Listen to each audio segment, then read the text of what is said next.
Hey, I'm Fred Valles. I'm here at GML. I was one of the lucky ones who got invited to watch the keynote live, so I got my badge right there. And I'm here at the Google campus still and wanted to do a little bit of a roundup of some of the things that I thought were interesting. So to me, really the best part, I think, was Philipp Schindler when he got on stage and he gave a demo early in the presentation where he was using a sort of glasses, and they were evaluating the world around him, and he was using generative AI to have a conversation about what he was doing, asking for more information. And as opposed to a lot of the other examples that we saw in case studies where people were pulling out their phones or using laptops to do searches, kind of the old way, Philipp was really showing what's possible in a new way. And why that's really appealing to me is that, a lot of us advertisers are potentially worried about Gen AI changing how consumers behave, and that having a negative impact on our ability to connect with them and to advertise to them. But the point that Google was making is, well, if Gen AI is everywhere and it sits in your glasses and you have button assistants, it just makes more opportunities for people to find information and to connect with advertisers as well. So I think that was sort of the big vision that was proposed today, and that's what I'm excited about. Now, as far as the specifics and new product announcements, quite a few things were announced, but a lot of those things we haven't seen timelines, we don't know a lot of specifics. So where the rubber meets the road, we'll test it out for you and we'll let you know what we think. And of course, as Optmyzr, we'll also bring in ways to make it more efficient and give you more control.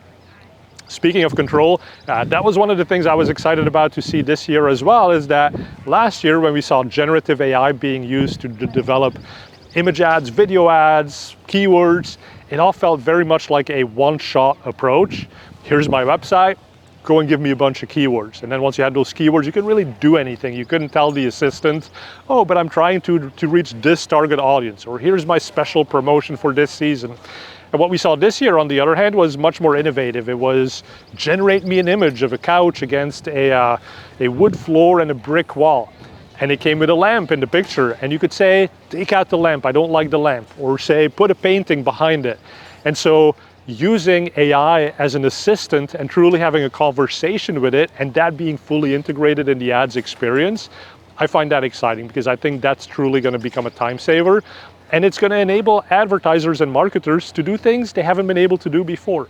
Myself, I'm not a graphic artist, but I'm able to make graphics thanks to Gen AI. Are they perfect? No, but at least I can show something to my team that's got the vibe of what I'm looking for. I can even generate songs. And so that's sort of the promise of AI, and I think Google's on the right path, bringing that into all of their ad systems. Another one of my favorite examples that we saw here today was actually not going from a search to a click on an ad, but it was what happens after someone clicks on an ad. And this was for local storage. And the example was, okay, somebody needs local storage, but they don't know how big of a unit they need. So use Gen AI to take photos of your living room, your dining room, your bedroom, and Gen AI evaluates the pictures and understands how much furniture you have and can equate that to the size of unit that you need to rent.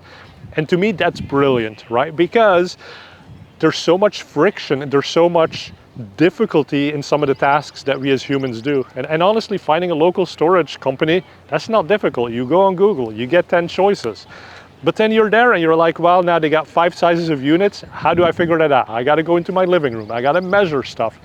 That's friction. That's the reason a lot of consumers probably don't finish that purchase or that fill out that form the first time, because it's too much work after the click. And here Google shows us how generative AI can help reduce the friction in those types of scenarios.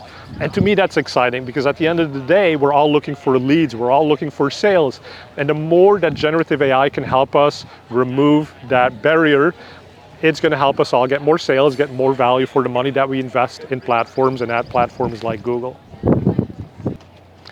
And not surprisingly, the announcement that drew the most cheers from the audience was that PMax is getting more transparency.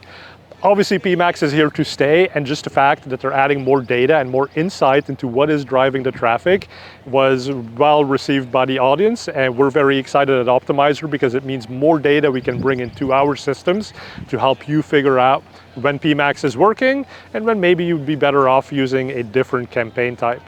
And a really shocking point that the Googlers made today was that half of advertisers do not leverage first-party data in their campaigns. Now that's shocking because we all know that third-party cookies are going away. Yes, Google just announced they're delaying that deprecation for Google Chrome, but we all know we're on the path to a day where that data is no longer available, and the only way that we become successful as advertisers is by enabling our first-party data. So Google had some announcements around the clean room being more accessible to all advertisers.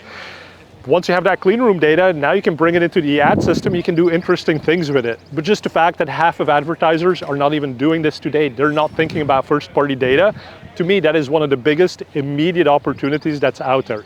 The simple examples that they gave was Pepsi Cola. They put a QR code on every can to get people to engage. That is a way for them to build first-party data. The other example they gave was around Lego, and Lego gives access to new sets to people who are part of their creators club. And again, that's just about having more first-party data, understanding who your best customers are, so you can bring that into the ad system. Now, as far as bringing data into the ad system, the other perspective that Google brought is the machine learning is only as good as the data that you feed it. Now, this is nothing new. I've literally written 2 books on this topic, but the fact that it's 2024 and Google has to go up on stage and remind advertisers about that just tells you how many advertisers are not doing that the right way and taking it to the extreme where the machine knows exactly what it is you want so that the machine can help get you that. If you're not specific, the machine cannot get you the thing you want. It'll make mistakes. Think of the machine as another human on your team. You don't expect a new colleague to come into your office and immediately understand what your company's goals are. You have to teach them. You have to show them the data. You have to show them what matters. The same thing with machine learning. And so a refreshing reminder from Google that if you're not using offline conversion import, if you're not working with profit data, margin data for your products, these are all opportunities to make the machine learning behave better. Google also did a little brilliant branding thing here, and they said, well, there's the Power Duo. And the Power Duo is basically just saying, hey, you need to have search campaigns and PMax at the same time. Now, that makes me happy because it means that PMax is not going to take over the world and replace all the other campaign types, but they were pushing very heavily on the fact that you need to run all of these things in conjunction and that you need to support it with great conversion data so that the automated systems, whether that's automated bidding or PMax campaigns, know exactly what it is you want to get more of, and they can go and do that work for you while you focus on other things. One thing that really made me laugh was when the data presentation started and they come on stage and they say, how many times has AI been mentioned today?